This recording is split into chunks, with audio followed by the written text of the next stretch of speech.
Hi, Team Alan. I have some questions about your project. What exactly is Alan? Is it everywhere? How does it affect the ocean? Hi Camille, we're so glad you asked because we have the same question. Let's break it down. Alan is artificial light at night. It affects 22% of our global coastlines, but little is known about the effects of light pollution at times when the organisms that live underwater expect complete darkness. We are working on Alan in the benthic communities of Tierno Bay. What we know is that light at night can disrupt organisms that depend on cycles, the intensity of the sun, and moonlight and spectra. This can affect predator-prey interactions, marine organisms' orientation, and daily migration. So, in this study, we're going to investigate and bring to light the effect of Alan on benthic biodiversity of microalgal beds. We conducted one field and one laboratory experiment.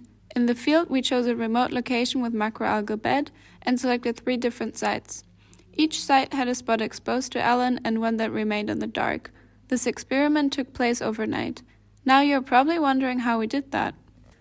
We mounted flashlights on aquascopes and anchored them on the same spot for the night. Then we collected the algae as well as the benthic organisms with a plastic bag. Let's have a look.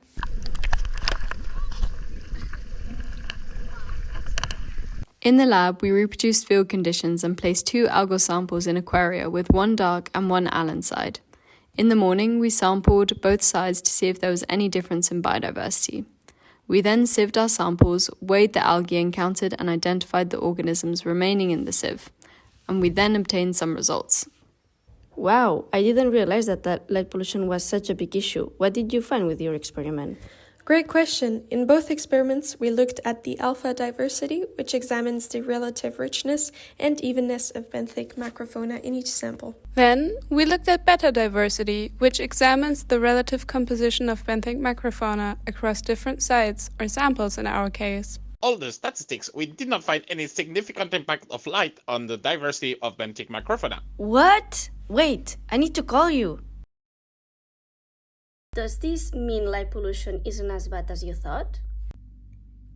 That's possible, but there are a lot of constraints in our experiment that might have prevented us from seeing Alan's true impact. For example, it's possible that the changes over one night are too small to see within only a few samples. And even if our results were insignificant, we can still find certain trends to further investigate. For instance, we saw different proportions of the Ischiosauridae and Corafidae families of amphipods between light and dark conditions, especially in the lab.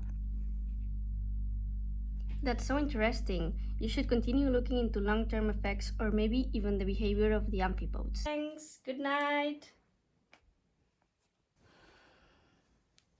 It's for the science, guys.